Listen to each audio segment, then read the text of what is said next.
again, the aim ultimately is for you to be able to wear an underwear and cover your scars. And these are typical scars in my practice. The rest of the patients are all weight loss patients. Typically, they have lost anywhere from 110 to 160 pounds of weight, sometimes more.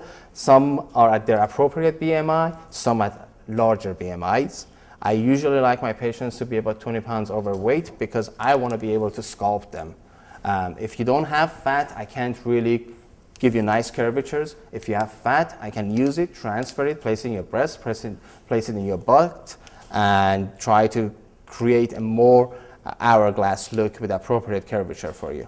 So this is a patient of mine who had a lower body lift. The lower body lift in my practice is really a lower body lift, circumferential, abdominoplasty, buttock lift, spiral thigh lift, Mons correction.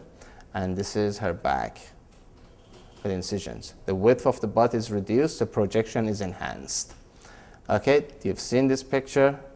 She came from Arizona. These are the pictures that she sent to me after 6 weeks. No other pictures after that. But you take a boxy butt like this, and then you create an A-shaped or a round-shaped buttock out of it. A patient with significant laxity of her lower half, large pannus. The thighs are very loose. She has horizontal laxity of the thigh and vertical laxity of the thigh. So she's going to need 2 different types of thigh correction. So I did a lower body lift on her. I did buttock augmentation using her own tissue. As you can see, the incisions are appropriately placed, not too high, not too low.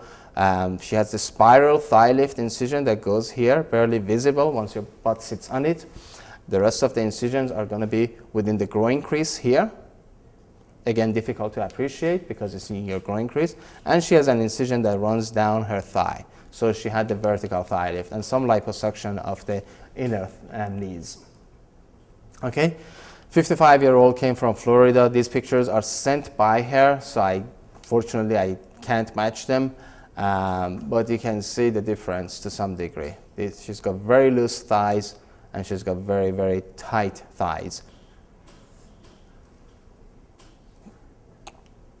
33-year-old from DC. She wanted to be big. She's big. And this is her incision.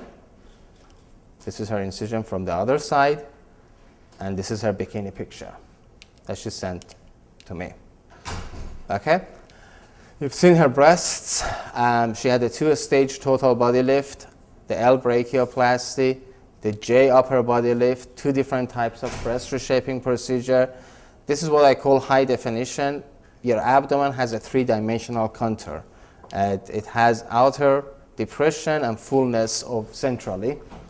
Again, point is to put the incision so low that you can wear a bikini and be happy at the end of the surgery.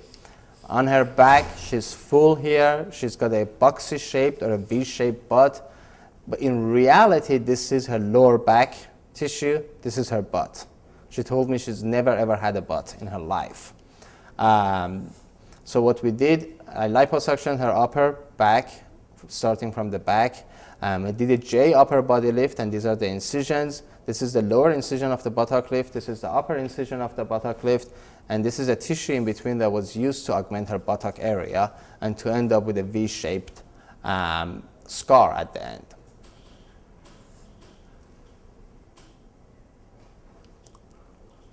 Going back, the width of the buttock is reduced. The buttock is elevated, but the projection is enhanced. And that's the aim of this surgery, to give you curves. Okay? This is the incision for the J upper body, lift from both sides. Okay?